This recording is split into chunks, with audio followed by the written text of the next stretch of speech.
La convocation vous a été envoyée le 19 juin 2025. Le quorum est atteint. Très bien. En nomination de secrétaire de séance, je propose Stéphanie Gravelaine. Merci Stéphanie. Nous avons les absences et pouvoirs de Philippe Tellier-Desplanques qui a donné procuration à Stéphanie Gravelaine. Jean-Louis Quattrelive qui a donné procuration à Nicolas Wanin. Aurélien Pommier qui a donné procuration à Sylviane Nelpos. Absent, donc Sébastien Leclerc a priori, Laetitia Tabar, Gaëtan Tavernier et Anaïs Honard. Je vais vous faire circuler la... Et Féti, pardon. Ouais. On rajoutera. Je vous fais circuler la feuille d'émargement. On va d'abord commencer par l'approbation et la signature du PV du 2 avril 2025. Est-ce qu'il y a des remarques sur le procès-verbal du Conseil du PV pour le Conseil municipal du 2 avril? Non. Je signe au dos, hein, c'est ça? Hop. Ah bah si, on peut signer là. Ah bah c'est le secrétaire, c'est Gabriel. Faites passer directement à Gabriel. Hop. Donc nous allons commencer donc le conseil municipal. Vous donnez tout de suite une date, comme ça je ne l'oublierai pas, on vous la répétera probablement. Le prochain conseil municipal aura lieu le 15 octobre. Le 15 octobre. Ici, il est toujours à 19h. Alors, nous allons d'abord commencer par les décisions. Vous avez pu les lire. Il y a 17 décisions. 6 décisions qui concernent l'aménagement du territoire, une décision qui concerne les assurances, 8 qui concernent le domaine de la culture, une qui concerne en fait les finances. Est-ce qu'il y a des questions sur les décisions? Il y a une décision portant sur un marché avec l'imprimerie Sensée. Oui. Une décision similaire avait été prise en 2020 pour un coût de 20 000 euros par an.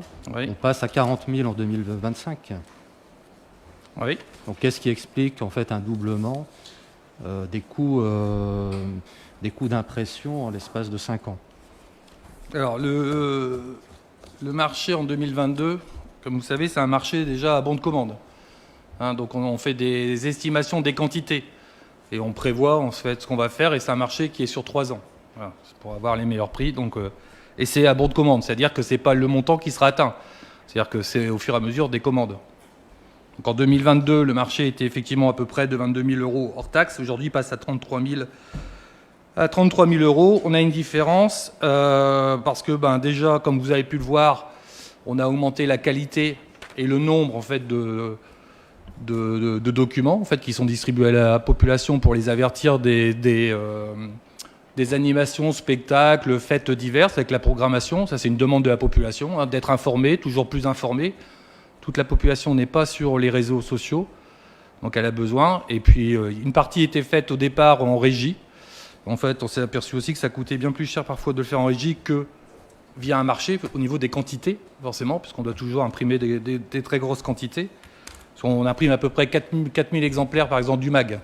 Donc quand on fait l'agenda culturel qui est trimestriel et qui n'existait pas, donc c'est 4000 fois, forcément 4, ça fait déjà 16 000 tirages de plus à faire. En plus, comme je vous l'ai dit, donc c'est un marché à bon de commande pour une durée de 3 ans. Donc forcément, ceux qui répondent en anticipant les prix. Je vous fais grâce de l'augmentation de l'indexation avec ce qu'on a connu, une inflation qui a explosé, donc qui n'existait pas non plus avant. Et puis, comme c'est notre devoir d'anticiper, on a aussi anticipé dans le marché différentes possibilités d'impression, et notamment si j'en prends un qui pèse lourd, puisqu'il pèse pour une estimation de 8 000 euros, c'est potentiellement un ouvrage en fait historique fait par un achicourien. Donc avec un tirage de 200 exemplaires. Donc on l'anticipe, ça ne veut pas dire qu'on ira au bout, ça ne veut pas dire qu'il sera imprimé au bout de ses c'est 3 ans de marché. Il faudra peut-être attendre la 4e année de marché parce qu'il y a énormément de travail sur ce document. On le rencontre régulièrement, on avance. Donc on l'a forcément mis dans les quantités estimées du futur marché. Donc il y en a pour 8 000 €. Donc déjà, vous voyez, il y avait une différence d'à peu près de 11 000. Si vous enlevez les indexations, les 8 000 €, après on est à la marge sur des choses. Et comme je vous l'ai dit, des plaquettes, il suffit de voir l'évolution des plaquettes, la qualité et puis le nombre de supports diffusés pour comprendre que forcément c'est plus élevé. Ouais. Il y a eu donc l'observatoire des engagements qui a été distribué, donc également à 4 000 exemplaires, je suppose. Effectivement, c'est un document de qualité au niveau impression, qualité de papier. Est-ce que c'était vraiment à la charge de la commune de financer un document qui retrace un bilan de fin de mandat? Non, c'est pas. Alors, je vais d'abord pour répondre. C'est pas un bilan de fin de mandat. Bah, si, quand C'était même, un engagement. C'est un engagement. Bon, de toute façon, je veux bien répondre, mais on ne va pas rentrer dans des sujets comme ça. On parle des impressions.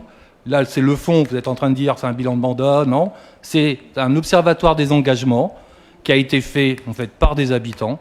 C'était un engagement et en même temps, les Achicouriens ont le droit de savoir par rapport aux engagements qui avaient été pris par la majorité où est-ce qu'on en est.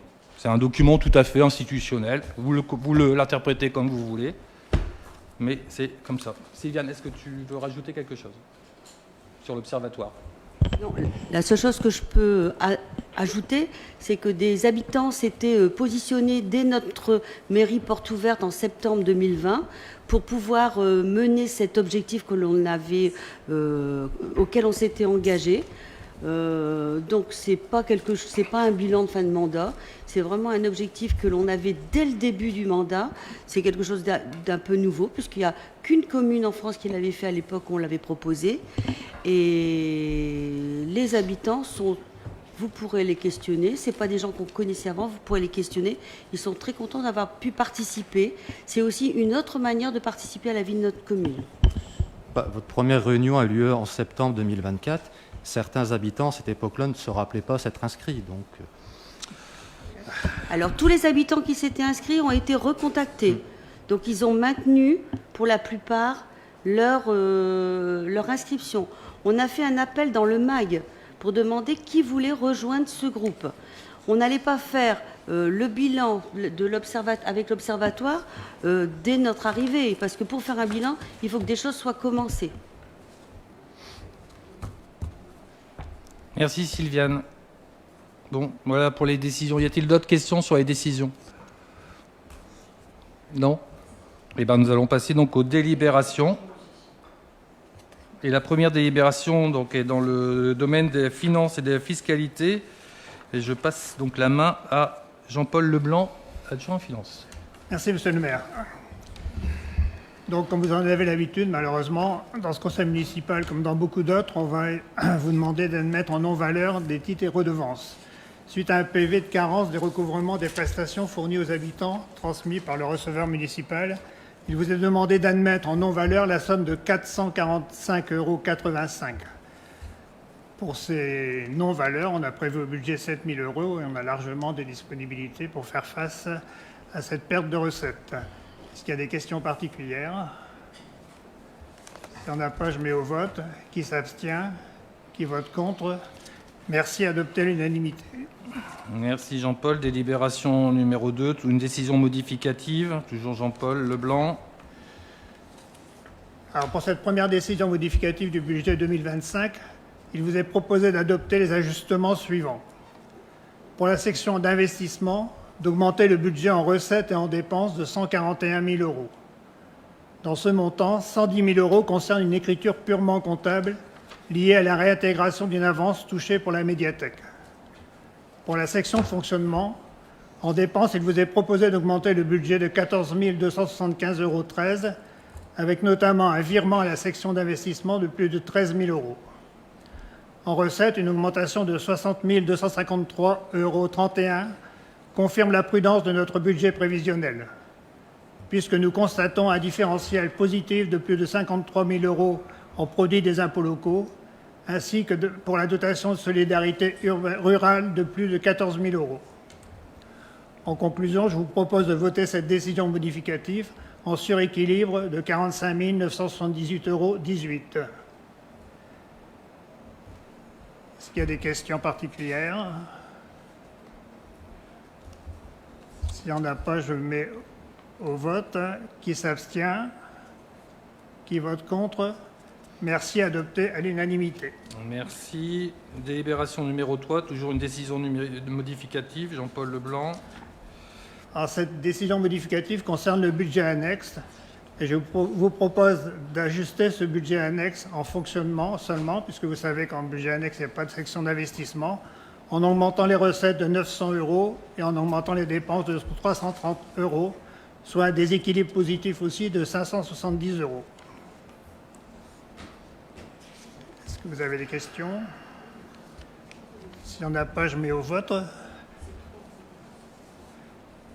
C'est 330, oui. Il y a des questions? Non. Il n'y en a pas. Qui s'abstient? Qui vote contre? Merci. Adopté à l'unanimité. La délibération numéro 4, toujours dans les finances, actualisation des prix municipaux concernant la maison des sociétés, dont nous allons réceptionner les travaux vendredi, auxquels vous êtes tous conviés. Vous avez reçu en fait une invitation et j'espère vous y voir nombreux. On y sera, monsieur le maire. Merci. Alors, il vous est proposé cette grille de location des bâtiments municipaux complétée justement à l'occasion de la réouverture de la Maison des Sociétés au 1er octobre. Comme vous le savez peut-être, en tout cas je vous le précise, la Maison des Sociétés va bénéficier de 2 pièces qui seront louées aux associations, aux collectivités, aux particuliers. La pièce du rez-de-chaussée qui correspond à peu près à celle qui existait avant, c'est-à-dire c'est une pièce pour événements familiaux en majorité qui peut accueillir une trentaine de personnes avec une cuisine, etc. Et à l'étage, il y a une salle qui peut aussi contenir entre 20 et 30 personnes, plus destinée à la location pour des travaux, réunions de travail, réunions d'information, etc. Donc la salle de la Maison des Sociétés du rez-de-chaussée, on l'a baptisée salle Joséphine Becker, et la salle du haut, salle Simone Veil. Ça, suite à une concertation avec les habitants et les conseils de quartier. Pardon, avec les femmes salariées de la ville. D'accord. Alors, pour une tarification relativement modeste, comme vous l'avez vu sur le document préparatoire, pour un week-end complet, 160 euros, et pour une journée, 100 euros. Pour les extérieurs, un peu plus cher, forcément, donc il faut bien rentrer dans les impôts locaux des Achicouriens. Pour un week-end, 350 euros, et pour une journée, 200 euros. Et la salle du haut, on vous propose de la louer à la demi-journée, 100 euros par demi-journée. Tout simplement parce que si une association, si une entreprise par exemple veut organiser une journée de formation, une demi-journée de formation, elle pourra disposer de la salle le matin ou l'après-midi, ou le matin et l'après-midi. Est-ce qu'il y a des questions sur cette grille de tarification? S'il n'y en a pas, je mets au vote. Qui s'abstient? Qui vote contre? Merci. Adopté à l'unanimité. Merci. Délibération numéro 5. Toujours dans les finances, toujours Jean-Paul Leblanc. Il devrait se mettre là. Alors, cette délibération, elle vous avez peut-être surpris, mesdames, messieurs les conseillers municipaux, parce qu'en fait, elle concerne un réajustement comptable suite à une demande de la municipalité d'Achicourt auprès du conseiller aux décideurs locaux, qui dépend de la Direction générale des finances publiques, pour faire la synthèse de la qualité des comptes de la ville d'Achicourt. Comme vous l'a signalé, notamment lors de notre programme électoral, on veut de la transparence au maximum, et donc Monsieur le directeur général des services s'est proposé pour que nos comptes soient examinés de façon détaillée par la Direction générale des finances publiques. Ce qui fait que forcément, sur une comptabilité de 10 millions l'année précédente et de 16 millions cette année, vous imaginez qu'il y a des ajustements forcément qui peuvent se faire entre la comptabilité du comptable public et celle de la mairie, parce que les écritures comptables, elles ont beau être transmises, et notamment dans les années antérieures, on a constaté des décalages, pas importants, mais des décalages quand même, entre notamment les valeurs réelles des biens que l'on possède et ce qu'on appelle les différences d'amortissement. Donc on est obligé de régulariser, et comme on l'a mis dans la délibération, ça concerne pour l'instant 4 biens, mais on reviendra sûrement plusieurs fois devant le conseil municipal pour continuer à régulariser et à ajuster au maximum la comptabilité du comptable public en matière de gestion de notre patrimoine et notre comptabilité sur la ville d'Achicourt. Donc on vous demande de rectifier par une écriture d'ordre qui n'a aucune incidence budgétaire pour 70,07 € et faire que sur ces biens-là, la correspondance sera tout à fait réelle entre les deux comptabilités. Sincère. Alors je vous demande d'autoriser, monsieur le maire, d'autoriser le comptable public à faire cette écriture. Est-ce qu'il y a des questions?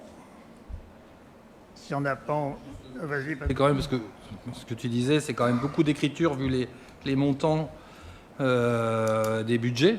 On a reçu, et vous avez eu en commission des finances un représentant de la DGFiP qui est venu nous expliquer, alors dans le cadre de ce qu'on appelle une synthèse qualité comptable, je ne vais pas dire l'excellence, parce qu'il n'y a jamais d'excellence en matière de comptabilité publique, tellement c'est complexe, mais il a quand même, et je pense qu'il vous l'a dit, et je le dis parce que c'est avant tout les services, Mathieu Dujardin comme Madame Herman qui est aux manœuvres, et plus aussi Cathy, voilà, copains, voilà, exactement, qui sont aux manœuvres. Voilà, il a souligné quand même la très bonne tenue des comptes, des écritures, de la gestion, de la réactivité. Voilà, un travail très sérieux. Il y a des points encore à améliorer, mais qui sont à la marge et qui sont des points normaux en fait quand on brasse autant d'écritures, puisque des fois pour 22 € on fait une écriture. Donc vous voyez tout ce qui peut en fait en découler. Donc je tenais quand même à le dire parce que ça, c'est pas pour rendre hommage aux élus. C'est surtout aux services qui font un excellent travail, des services supports qu'on ne voit pas souvent et qui font tourner en fait la mairie comme il faut. Et qui, encore une fois, faut rayonner aussi à Achicourt parce que du coup, Achicourt est une ville crédible aux yeux de la DGFiP. Voilà. On passera donc... Non, monsieur le maire, question Oui. réponse, parce que tout le monde a cru comprendre que j'étais un petit peu sensible sur les histoires financières depuis le début de mandat, chacun a sa façon de voir les choses. Et que je me suis longtemps interrogé sur une éventuelle dérive de projets qui n'étaient pas forcément prévus. Et j'avoue que la démonstration qui nous a été faite par la DGFiP, potentiellement, ça tient la route. Donc j'ai posé la question. C'est quand même plus simple quand je la pose à quelqu'un d'extérieur et qui me donne la réponse qui va bien que si je la pose en interne. Donc le point. Okay. Bon, surtout que le représentant de la DGFiP, on ne peut pas le taxer d'impartialité. Hein, donc, enfin, de partialité. Partialité, pardon. D'où la bonne question, bon endroit. On peut rembobiner l'enregistrement. Voilà. Bah, tant pis. Voilà, merci. En tout cas, au service. Donc, on a voté. On n'a pas voté la délibération numéro 5. Je suis intervenu avant. Voilà. Donc, est-ce qu'il y a des abstentions, des votes contre sur la délibération numéro 5 ? Non, donc adopté à l'unanimité. La délibération numéro 6, c'est adhésion centrale d'achat, Canut et Télécom, toujours Jean-Paul Leblanc. Hop. Alors toujours dans notre volonté de gérer les crédits de la ville le plus justement possible, donc on vous propose d'adhérer à la centrale d'achat du numérique et des télécoms. Bon, ça s'appelle comme ça, elle pourrait s'appeler autrement. Toujours été, c'est une nouvelle centrale d'achat qui est mise en place par les collectivités territoriales pour nous permettre de simplifier nos achats, notamment en matière de télécom, de nous permettre de réaliser et de rédiger des marchés facilement, de réduire les frais d'accès, de nous permettre d'accéder à des titulaires du marché qui ne répondraient pas à notre appel si on était tout seul, parce qu'il y a beaucoup d'entreprises très performantes, mais qui s'intéressent à partir d'un certain niveau de dépenses. Comme là, on va travailler en groupement d'achat, on va être considéré comme une collectivité de plus grande importance. Et puis qui va nous aider aussi à réagir plus facilement puisqu'on aura un cadre de travail qui nous sera fourni par cette centrale d'achat. Donc on vous propose d'adhérer à cette centrale en sachant que pour l'instant, on n'engage aucun frais pour le budget puisqu'on engagera des frais au moment où on fera appel à une prestation et pour l'instant, c'est ça en prévision simplement. Voilà, donc je vous demande d'approuver l'adhésion à cette centrale d'achat. Est-ce qu'il y a... Comment? Qui s'abstient? Qui est contre? Merci, adopté à l'unanimité. Merci Jean-Paul. Donc délibération numéro 7 dans le domaine de la stratégie urbaine, notamment sur une convention entre la communauté urbaine d'Arras et ses communes membres portant sur l'appel à manifestation d'intérêt visant à la massification de la production d'énergie photovoltaïque sur le territoire communautaire. Voilà, on donne, en gros, c'est une convention pour donner le mandat à la CUA, en fait, pour négocier avec une entreprise, en fait, une société de projet multi-énergie pour développer le photovoltaïque. On a quelque temps fait l'inventaire de toutes nos surfaces, toitures, bâtiments publics qui étaient disponibles à recevoir des panneaux photovoltaïques. Bon, c'est une démarche qu'on a déjà nous entrepris dans les rénovations de la maison, de société, parce qu'on a posé déjà des panneaux photovoltaïques, et puis aussi sur la médiathèque. Donc là, l'idée, bon, c'est que la CUA ait le mandat, en fait, études et puis après travaux pour avoir des prix plus conséquents et pouvoir mieux développer cette énergie nouvelle renouvelable. Voilà. Comme vous savez, ça fait à Chicourt, on avait décrété 3 zones d'accélération d'énergie renouvelable. On avait fait le photovoltaïque, la biomasse, alors photovoltaïque sur les toitures et puis aussi au sol, et la biomasse. Donc ça fait toujours dans la même logique, en fait, de la sobriété énergétique et puis aussi la réduction des coûts, parce que forcément, en massifiant, les prix sont beaucoup plus intéressants. Voilà. Y a-t-il des questions? Allez-y. Moi, juste une intervention. C'est un sujet intéressant dans le cadre de la transition écologique, Oui. qui aurait pu faire l'objet d'une commission élus habitants. Cela aurait permis d'associer réellement les habitants au projet de la commune et de les rendre acteurs de la transition écologique. Une réflexion aurait pu ainsi être engagée sur les besoins, les lieux choisis et la place accordée aux particuliers. Envisagez-vous de créer, comme dans certaines communes, une société qui réunit élus, citoyens, associations et pros? Alors, bon, là, on ne parle pas particulier, hein, on parle collectivité. Hein. Oui, mais c'est évoqué dans le...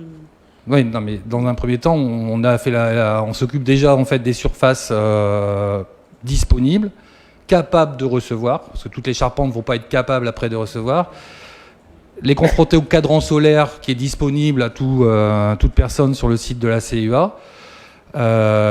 Les zones d'accélération définies dont je viens de parler ont été présentées en commission stratégie urbaine, où on a parlé du photovoltaïque. On a parlé du photovoltaïque moult fois avec les travaux de la maison de société, la médiathèque. Aujourd'hui, je signe énormément de déclarations de travaux, de demandes de pause de particuliers qui ont dû même commencer avant que nous étions à la manœuvre. Donc en général, on les autorise de façon... Même on discute avec eux parfois lorsque l'ABF nous fait des recommandations d'intégration, et ça se passe très bien. Donc on favorise l'implantation. Maintenant, créer une commission, je vois pas trop... Une société, mais je vois pas trop l'intérêt. Ça se fait dans certaines communes. Oui, non, c'est bien, tant mieux pour ces communes-là si elles ont eu le besoin. Aujourd'hui, on traite déjà nos surfaces. On est une collectivité publique. Le privé, les particuliers, si ça les intéresse, font les démarches au niveau en fait personnel. Hein, je veux dire, maintenant, s'ils ont besoin d'une assistance, ils peuvent se rapprocher de nos services. Mais même nous, aujourd'hui, collectivité, on donne le mandat à la CUA pour l'ingénierie, les études et aussi les achats. Donc c'est quand même pas pour nous faire une sous-commission encore en dessous pour aller... voilà. Donc c'est une question qui sera peut-être apportée au niveau de la CUA.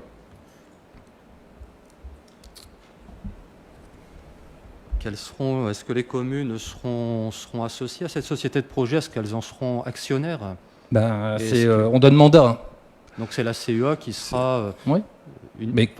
Peut-être pas l'unique actionnaire, puisque, a priori, effectivement, des particuliers pourraient être également actionnaires de cette société, mais les communes donc, ne sont pas du tout associés au Bah, projet, si. en fait. C'est la Bah, CEA si, qui- on donne la CEA, c'est nous tous. Hein. Ouais, enfin, Oui. mais les communes ne seront pas actionnaires de cette société. Donc, si- La CEA est si- actionnaire de la société. On donne mandat, et un mandat, ça se retire. Et dans les instances communautaires, il y a les vice-présidents, il y a des instances, les bureaux exécutifs, il y a les commissions aussi qui fonctionnent, où les élus, en fait, participent. Et voilà, s'il y a une difficulté, bien sûr que ça serait traité lors des bureaux exécutifs. D'accord. Et si cette société génère des bénéfices, Mm. je veux dire, la commune ne récupérera rien de des éventuels bénéfices générés par Ben, l'exploitation du photovoltaïque. si la CEA s'occupe de l'ingénierie, c'est-à-dire on ne le paye pas l'ingénierie. Oui, de même que les frais Donc si elle s'occupe de l'administratif, donc à un moment, on ne peut pas lui demander de tout payer, et s'il y a des profits, de nous les donner. Non, bien- Ah bah, bah, Et c'est pour ça que les communes auraient peut-être pu être actionnaires pour quand même récupérer une partie des bénéfices. non, moi, qui enfin, sont- la qui sont position donc de la ville d'Achicourt, parce que notre capacité à faire, elle est quand même limitée. Vous le savez bien, puisque vous êtes les premiers à nous dire qu'on embauche trop, qu'il y a trop de personnel. Donc, on ne peut pas non plus se disperser sur tous les sujets. Donc, quand on a une autorité, une collectivité qui a la compétence. J'ai pas dit que la commune devait gérer cette société, c'est Bah, pas ça. donc Je on donne parle- mandat. Je parle d'actionnariat, pas de. Non, mais on pas- donne le pas- mandat. Pas de gestion de la société. Non, mais on n'y va pas seul. On y va, c'est la CEA qui porte. Oui, bah là, on a bien compris. Donc la CEA, s'il y a des déficits qui risquent quand même, parce qu'en matière de travaux comme ça, on est aujourd'hui plutôt sur des déficits, parce que c'est porté par la puissance publique, ces investissements-là, parce que c'est pas anodin. Ils vont pas venir nous demander en fait de payer aussi l'ardoise, et on sera bien content. Donc à un moment, on peut pas avoir le beurre, l'argent du beurre, et en plus le sourire de la crémière. Donc, et je suis bien content que l'ingénierie de la CEA porte ce type de dossier, parce que c'est d'une complexité sans nom, surtout dans le domaine public. Non, mais c'est pas effectivement, c'est la CEA qui porte Non, mais c'est ce que l'ingénierie. j'ai dit. Mais on n'a pas dit que ça devait être la commune qui devait porter cette ingénierie. Ouais. C'est simplement effectivement, il y aura au départ des frais d'investissement qui seront importants, Ouais. qui seront amortis certainement sur 15 ans, 20 ans, peut-être même plus. Et, ben Et donc, voilà, est-ce qu'il y aura communication, justement, des résultats de cette future société? Bien sûr. Bien sûr. Ouais. Et dans 10 ans, 15 ans, j'espère que mon successeur se battra s'il y a des bénéfices pour les récupérer, ou ça se fera naturellement. Comme les dotations. Comme les dotations. Eh oui. Les dotations de l'attribution. Ah ouais, bah oui, bah oui. C'est un sujet, vous inquiétez pas. Vous inquiétez pas, on en parle. C'est pas parce que on disserte pas comme ça, ouvertement, sans argument. Oui, il suffit de dire qu'il y a qu'à, il faut qu'on, que ceci, que cela. Vous inquiétez pas, on est sur le dossier et ça aboutira bien plus vite. Et vous pourrez encore une fois constater l'efficacité. Voilà. Y a-t-il des contre? Vous votez pas contre du coup, non? Des abs... Pas contre le développement du photovoltaïque. D'ailleurs, c'est un. Non, mais là on parle pas du du développement du photovoltaïque. Les projets sont actuellement en Non, suspens mais parce qu'un Ludovic, je moratoire t'arrête. a La été- délibération, c'est pas le sujet du photovoltaïque. Bah, c'est si, le quand même, mandat si. qu'on donne à la CEA. Non, on n'est pas contre le Non, mandat. c'est le donné à mandat, la CEA. délibération, c'est est-ce qu'on donne mandat, oui ou non, à la CEA pour s'occuper du déploiement on est de la simple. photovoltaïque. Si, c'est On le est sujet de la délibération. Mais Donc, on- est-ce que vous êtes pour ou vous êtes contre ou vous vous abstenez? Mais on est pour le développement du Eh photovoltaïque. bien, très bien. Et- Donc, adopté Voilà, et c'est pour ça qu'on vote à pour. l'unanimité. Non, mais il faut rester dans le sens de la délibération. Bah, ça n'empêche pas le débat et de poser des questions. Voilà, on n'est pas Non, mais seulement, vous- on n'est pas seulement présent pour dire oui ou non. Non, mais à un moment, Donc on si, peut quand même. si vous considérez que le s'il y a débat, des le bénéfices... conseil municipal, c'est un lieu de débat. Bien sûr. Non, Donc, mais il faut aller au on bout. est quand même en droit de Non, poser mais des je- questions mais tout à fait. éventuellement d'explorer d'autres pistes. Je suis tout à fait d'accord avec vous. Mais si vous craignez que s'il y ait des bénéfices et que comme on donne un simple mandat qu'ils ne reviennent pas, vous êtes en droit aussi de vous dire que voilà, d'être en cohérence. Mais tant mieux si vous votez pour. Je peux que vous féliciter. Donc la délibération est votée à l'unanimité. Merci. La délibération numéro 8, adhésion à la centrale d'achat fibre numérique 5962 dans le cadre de la feuille de route numérique. Madame Delalin. Merci, monsieur. On se voit encore dans le cadre de la feuille de route numérique. On poursuit notre route, tout à fait, qui se précise de plus en plus. La dernière fois, je vous avais déjà parlé des parapheurs numériques. Ici, la centrale d'achat du numérique 5962 nous propose des produits et des services à des prix compétitifs et donc de façon à en profiter. On propose d'y adhérer. Voilà. Est-ce que vous avez des questions ? Non, donc je vous propose de passer au vote. Y a-t-il des abstentions? Des votes contre? Donc adopté à l'unanimité. Merci. Déborah. La délibération numéro 9 portant sur un groupement de commandes pour l'acquisition des vêtements de travail. Bon, c'est une délibération qui revient régulièrement, on la connaît, hein, c'est un groupement toujours optimiser, en fait, mutualiser, optimiser les commandes pour obtenir les meilleurs prix. Donc là, ce qu'on nous demande surtout, c'est de constituer une commission et d'avoir désigné un représentant. Donc on vous propose de désigner Philippe Tellier-Desplanques, qui est absent ce soir, et en suppléante, Madame Blandine Lalin. Y a-t-il des questions? Non? Est-ce qu'il y a des contre? Des abstentions? Adopté à l'unanimité, merci. L'aménagement toujours du territoire, délibération numéro 10 portant sur l'acquisition de foncier au chemin de la Tour dans le cadre de la ville nourricière. Donc bon, c'est aussi un débat, un sujet qu'on aborde assez régulièrement puisqu'on est en train d'acquérir quelques propriétés foncières en terre agricole puis en terre de jardin. Bon, vous avez une illustration pour continuer à augmenter notre capacité à produire en culture maraîchère. Donc ce terrain, vous avez le plan de localisation. Bon. Est-ce qu'il y a des questions?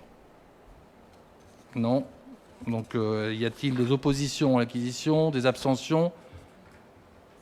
Bon, le prix, il est dans le 571 €. C'est de la terre de jardin, hein, c'est pas... qui ne sera jamais constructible, de toute façon. Donc, voilà. Je crois qu'il n'y a pas de sujet, il n'y a pas de débat. C'est un petit morceau d'un grand puzzle. La délibération numéro 11, qui porte sur la délégation de maîtrise d'ouvrage à la CUA, qui concerne les travaux de la rue Raoul-Briquet, puisque c'est un tronçon, donc le tronçon entre le passage à niveau et le carrefour avec la rue Charles-Ferrand. Va faire l'objet donc d'une rénovation complète avec enfouissement partiel des réseaux, comme ce qui avait été mis en place pour la rue Émile Zola. Donc on délègue à la CUA la maîtrise d'ouvrage et d'œuvre pour l'enfouissement du réseau, parce que vous savez qu'en général, on enterre 3 réseaux, que depuis le 1er janvier 2024, le réseau éclairage public est passé à la CUA, donc il ne nous en reste que 2. C'est le sens, c'est pour ça qu'on paye 2 tiers et 1 tiers en fait du montant des enfouissements. Voilà. Ce qui est intéressant aussi, c'est qu'on paye travaux achevés. Donc, voilà. Est-ce qu'il y a des questions? Non? Est-ce qu'on passe au vote? Est-ce qu'il y a des contre? Des abstentions? Des pour? Très bien, merci. La délibération numéro 12. Alors, engagement des audits thermiques des bâtiments concernés par le décret tertiaire. Donc, vous connaissez l'obligation réglementaire, l'éco-énergie tertiaire. Ça fait partie de la loi Elan qui contraint les collectivités qui ont des bâtiments surface plancher non chauffés de plus de 1000 m² à viser des réductions quand même assez importantes de leur consommation d'énergie. Donc il y a plusieurs objectifs. Un premier en 2030 avec une réduction de 40%. Et on doit atteindre, puisque c'est un objectif de la loi, une obligation, 60% en moins en 2050. Voilà. Vous avez la liste des bâtiments municipaux concernés par ces audits du décret tertiaire. Sachant que l'école primaire, on l'a mis, comme ça vous avez les 6 bâtiments qui dépasse les 1000 m² a déjà été traité. Voilà. Que vous dire de plus? Qu'on délibère parce que ça nous permet d'engager officiellement les travaux de la rénovation énergétique de nos bâtiments, et qu'en procédant comme ça, on est possiblement de passer les montants en fait en investissement et pas en fonctionnement, ce qui en fait nous permet de tenir notamment la FCTVA et aussi d'inscrire les budgets au niveau de l'investissement et pas sur la part fonctionnement, ce qui est quand même très intéressant parce que le coût de la rénovation énergétique de ces bâtiments-là va se chiffrer très vite en plusieurs dizaines de centaines de milliers d'euros. Est-ce qu'il y a des questions? Non, on passe au vote. Est-ce qu'il y a des contre? Des abstentions? Non, donc adopté à l'unanimité. Merci.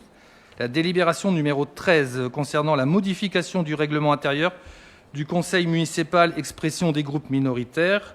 Donc c'est une délibération qui fait suite à une demande du groupe minoritaire Un Nouvel Élan pour Achicourt, demandant un droit d'expression sur le site Facebook de la ville. Donc on a fait 2 réunions de concertation. Et puis pour que cette expression puisse démarrer, il fallait modifier le règlement intérieur du conseil municipal. C'est le sens de cette délibération. Voilà. Est-ce qu'il y a des questions? Non? Bon, très bien. Je passe au vote. Est-ce qu'il y a des contre? Des abstentions? Donc adopté à l'unanimité. Merci. Délibération numéro 14. Approbation de la charte informatique. La parole est à Madame Déborah Delala. Merci. Donc la charte, le projet de charte était annexé au projet de conseil d'aujourd'hui. J'espère que vous en avez pris connaissance. Cette charte informatique répond à un besoin de plus en plus crucial d'assurer la sécurité des outils aussi bien informatiques que téléphoniques pour s'assurer d'un bon usage, que ce soit des agents, des élus ou de tout visiteur de la mairie. Voilà. Est-ce que vous avez des questions? Non. Bon, bah alors je passe au vote. Y a-t-il des abstentions? Des votes contre? Bon, bah adopté à l'unanimité. Je vous remercie. Merci Déborah. La délibération suivante concerne la vie associative. La délibération numéro 15 sur la nouvelle convention pluriannuelle des objectifs et des moyens du centre social socio-culturel. Et la parole est à Sylviane Delpoz. Merci. Donc, un tout petit historique, c'est qu'en 2021, après notre arrivée, on a rencontré le centre social pour négocier avec lui une convention pluriannuelle d'objectifs et de moyens calquée sur l'agrément centre social qu'il leur est donné par la CAF. Notre objectif, c'était de ne pas revenir tous les ans sur les mêmes choses et de leur assurer un suivi et aussi un financement. Cette négociation était un peu exemplaire car à l'époque, il y avait très peu de communes qui s'engageaient sur 4 ans pour le financement d'une association. Cette convention est déjà à échéance, est à échéance au 31 décembre 2024, ainsi que le projet qui a été agréé par la CAF. Donc le centre social a renouvelé son contrat de projet et a à nouveau été agréé. Donc nous attendions aussi l'agrément de la CAF pour aller plus loin dans les négociations. Donc la négociation avec le centre social porte particulièrement sur leurs objectifs qui coïncident avec nos valeurs et les objectifs de notre projet de mandat, comme l'animation de la vie locale, le bien vieillir, la politique jeunesse, l'enfance, etc. Au vu du bilan qui nous a été donné, du nouvel agrément donné par la CAF du Pas-de-Calais au centre social et des objectifs 2025-2028 fournis, nous proposons de renouveler la convention d'objectifs et de moyens avec le centre social. Cette convention a été annexée au projet de conseil municipal. Dans les annexes de cette convention est précisé les modes de collaboration, les mises à disposition des bâtiments communaux et le montant annuel de la subvention, si tout va bien, si les objectifs sont bien atteints et si les documents que l'on leur demande sont fournis, une subvention de 350 000 € par an.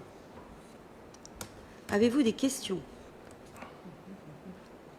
Si pas de questions, est-ce qu'il y a des abstentions? Des votes contre? Merci, votez à l'unanimité et je crois qu'ils seront contents parce qu'on va enfin pouvoir leur verser la subvention.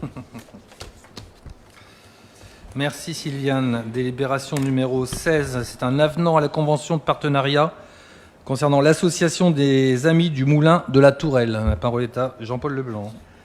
Dans le même état d'esprit qu'avec le centre social, lorsqu'on est arrivé en 2020, on a cherché à relancer une association pour animer notre moulin emblématique monument de la ville qui était en stand-by depuis malheureusement de nombreuses années.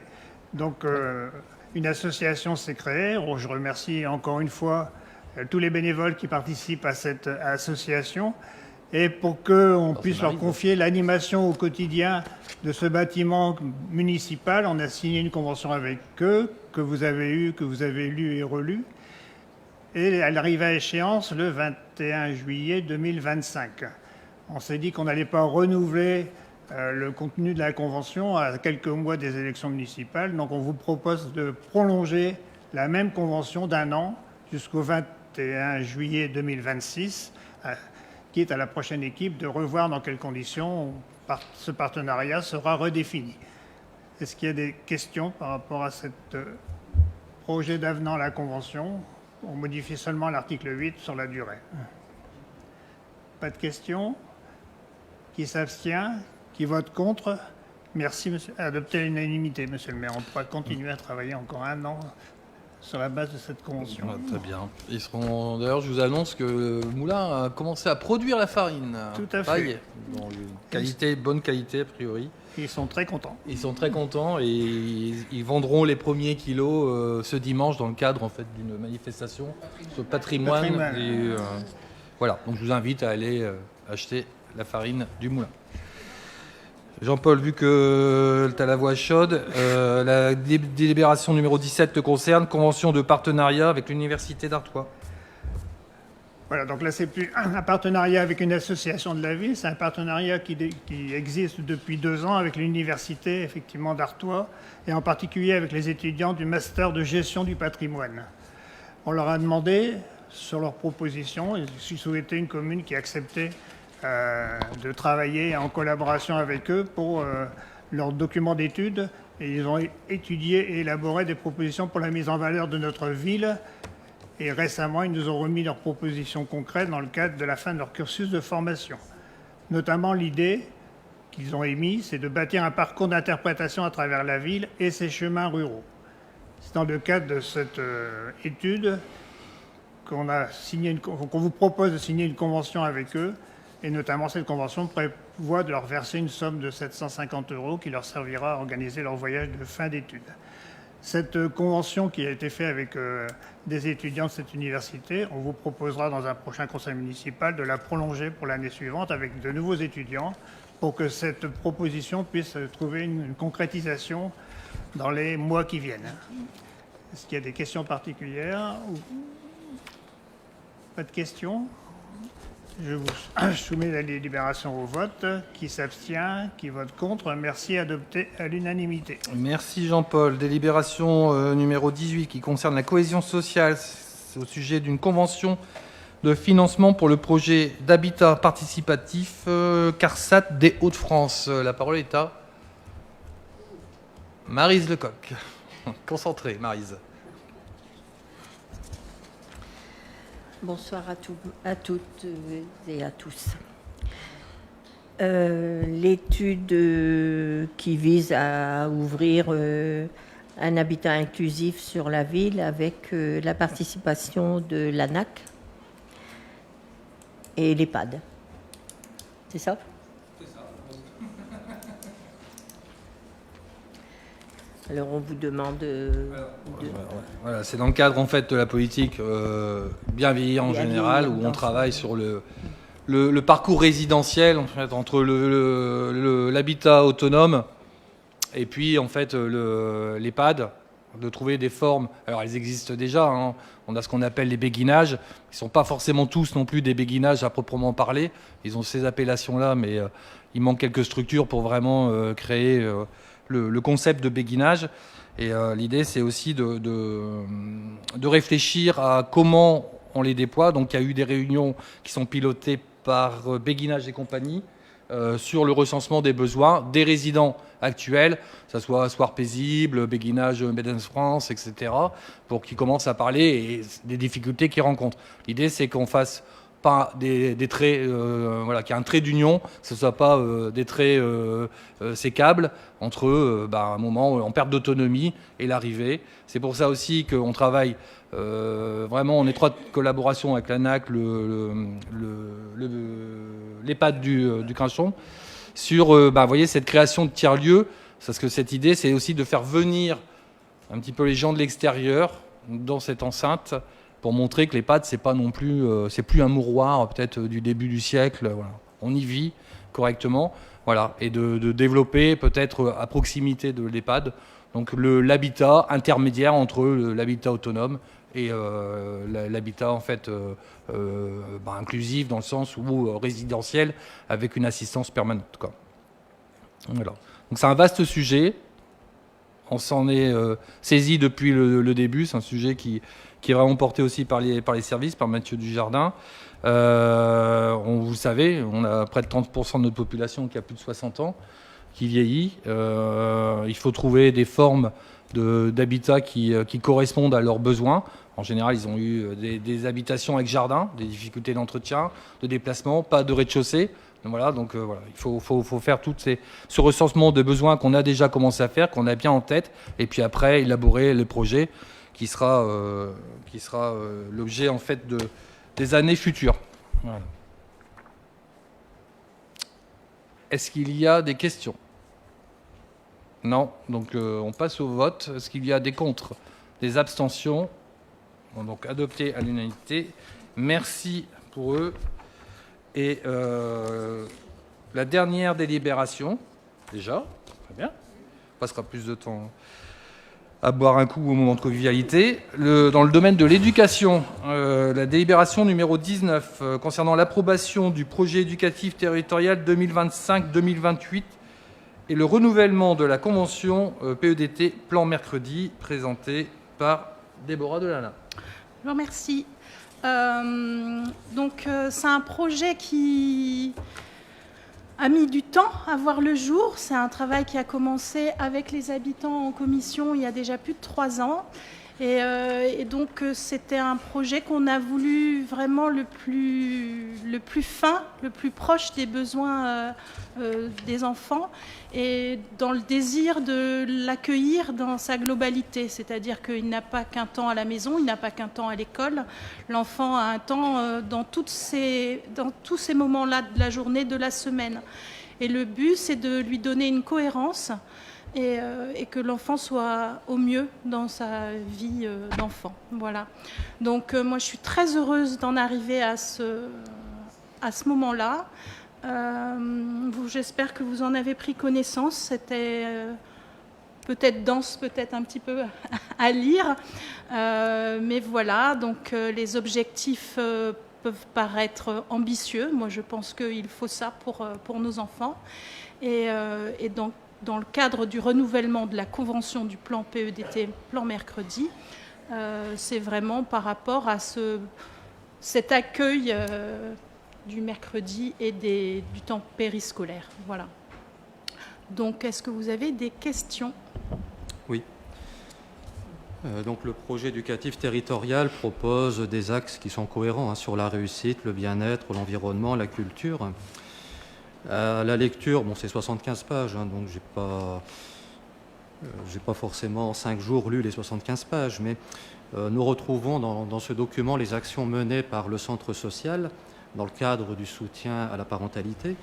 Mais dans la convention tripartite, on ne retrouve pas en fait de volet parentalité. C'est-à-dire que la convention plan Mercredi, elle est vraiment pour les accueils de loisirs. C'est vraiment cette partie-là. Donc, c'est la convention d'objectifs, mais elle n'est pas sur le plan mercredi. C'est pour ça que c'est vraiment deux entités distinctes. Le plan, enfin le document qui est signé, la convention tripartite, s'appuie bien quand même sur le projet éducatif. C'est pas deux choses complètement à dissocier. C'est-à-dire que le PEDT plan mercredi est une part du projet éducatif territorial. Voilà. Oui. Parce qu'on ne retrouve pas non plus dans la convention, sur le numérique par exemple, on voit sur le document que des parents s'inquiètent par rapport au trop d'écran, mais il n'y a pas d'action prévue dans la convention justement pour lutter contre l'usage abusif des écrans par les enfants et du bon usage des réseaux sociaux aussi. Ça, c'est des actions qui ont déjà été, enfin, comment dirais-je, le projet éducatif n'est pas là pour lister toutes les actions qui peuvent avoir lieu, qui auront lieu ou qui ont lieu. Pour certaines, on a essayé d'être le plus précis possible, mais par exemple, des actions justement pour prévenir les usages des écrans chez les plus jeunes ont déjà eu lieu par nos services, par Anaïs Fournier, qui est notre animatrice parentalité. Donc ça ne veut pas dire que si ça n'est pas là, ça n'y sera pas, ou que ça n'a pas été.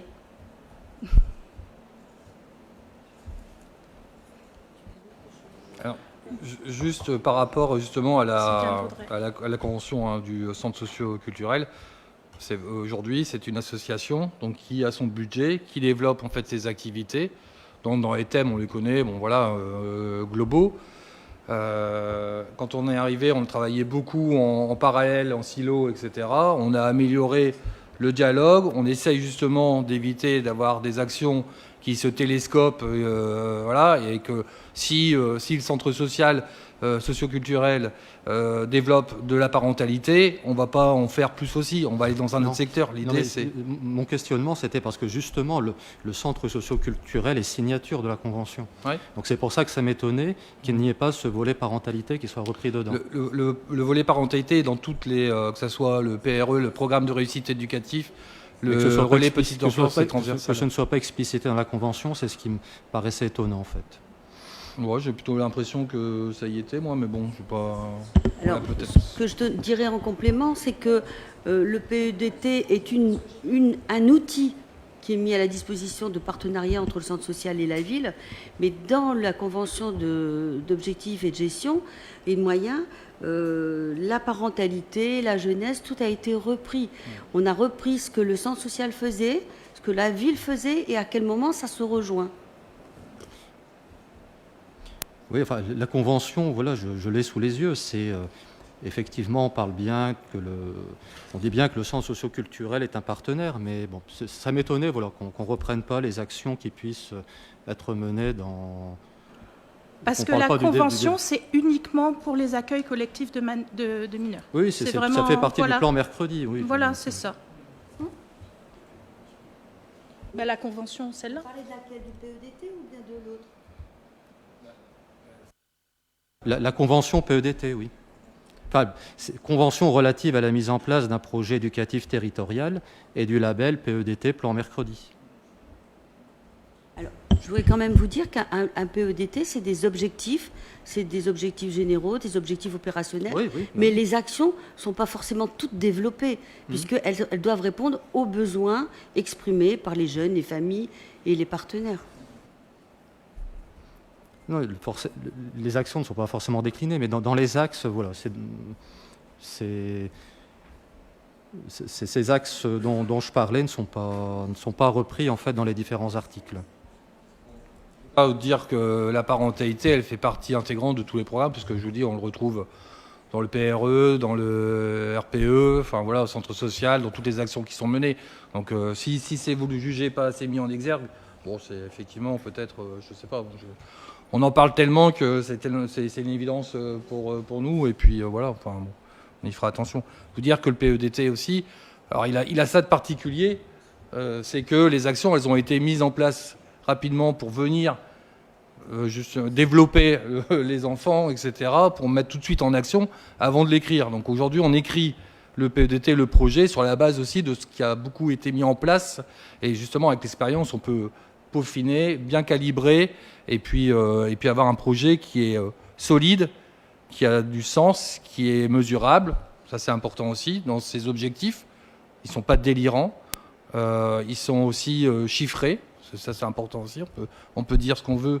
Puis après, il faut chiffrer. Quand on passe au chiffrage, ça devient plus compliqué. Donc c'est aujourd'hui, ces actions, pour bonne partie, y étaient. Une bonne partie ont été rajoutées, puisque c'est un projet, pas un bilan.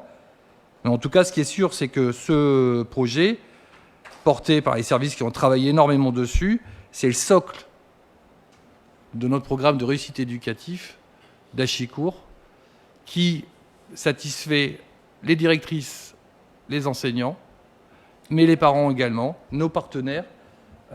Et pour ça, j'ai aussi, tu as parlé de fierté, c'est aussi le fruit d'un travail assez long, et on peut être fier déjà d'avoir cette base, ce socle de notre projet en fait, de réussite éducative sur Achicourt. Il est amendable, il n'est pas parfait, c'est un des premiers vrais documents construits, c'est un point de départ. Je crois que l'ancien projet éducatif territorial faisait 3 pages. Combien ? Peut-être plus. Bon. Voilà. Non, c'est pas le nombre de pages. Oui, vous n'avez pas eu le temps 5 jours de lire les 75 pages. Ce que je comprends, c'est qu'il doit y avoir du contenu. S'il n'y avait rien, vous auriez vite tourné les pages. Donc, si vous n'avez pas réussi à lire, et je comprends, c'est pas un reproche, parce que c'est lourd, il faut l'analyser. Donc, ça veut dire qu'effectivement, il y a du contenu. Sinon, vous auriez tourné les pages et en 2 heures, vous auriez dit oh bof. Bon, en tout cas, j'en suis assez fier puisque je représente la mairie, que cette base en fait. Et puis, tout ce qui est, on a plein d'autres actions, on en a discuté, c'est des discussions qui ont lieu vraiment en bureau municipal, avec plein d'autres actions possibles. Voilà, l'idée c'est, on a dit aussi, comment ne pas se disperser, y aller par champ, voilà. Aller dans ce champ-là, le maîtriser, aller dans un autre champ, parce qu'on voit effectivement qu'il y a plein de ficelles, mais voilà, il faut de la cohérence et il faut que ça soit réalisable, mesurable aussi. Ça, c'est important et atteignable. Voilà ce que je voulais dire sur le PEDT. Je rajouterais juste, si tu me permets, oui. Donc ce projet éducatif, il est vraiment là pour que tout le monde qui soit concerné par le sujet connaisse les orientations de la ville sur le sujet. Voilà, que ce soit des agents, que ce soit des partenaires, que tout le monde soit sur le même pied d'égalité parce qu'on veut aller exactement dans le même sens. Voilà. Donc, j'avais aussi une dernière remarque sur l'axe culturel qui évoque l'ouverture sur le monde. Est-ce qu'il est prévu que des actions soient mises en place sur des échanges scolaires, linguistiques, européens ? Pourquoi pas avec Kirchen-Bollenbach, puisque c'est la ville d'Achicourt est jumelée avec. Alors, vous allez me dire que le document n'a pas pour vocation à décliner les actions qui seront mises en place, mais... Non, mais c'est une question tout à fait pertinente, Ludovic. La preuve, c'est que c'est un jumelage qui est très ancien et qui a été, quand Jean-Paul était aux commandes, on a discuté, qui a été réactivé il y a 2 ans. Cette année, on a reçu, les bureaux ont été renouvelés, donc en plus avec des personnes donc jeunes par rapport aux anciens présidents, mais plutôt dans la cinquantaine. Donc ils sont venus cette année, ils étaient quand même, il y avait 60 personnes, donc ça redynamise, parce que l'objectif de ce jumelage, c'est effectivement aussi que, 1, les peuples se rencontrent, 2, qu'ils échangent, et dans les échanges de culture et linguistique. Voilà. C'est pas juste pour recevoir, dire on est jumelés, on boit un coup et on s'en va. Non, derrière ça, il y a un vrai aussi projet. Sinon, ça n'a pas de sens. Voilà. Et j'espère que l'année prochaine, ce sont les Achicouriens qui se déplaceront. Et comment ? 60 ? 65 ans ? Le jumelage aura 65 ans, effectivement. Non, 60. Il va falloir vous mettre d'accord. Enfin bon, bref. Ça sera un anniversaire, je crois que c'est plutôt 60 ans, qu'importe. Voilà.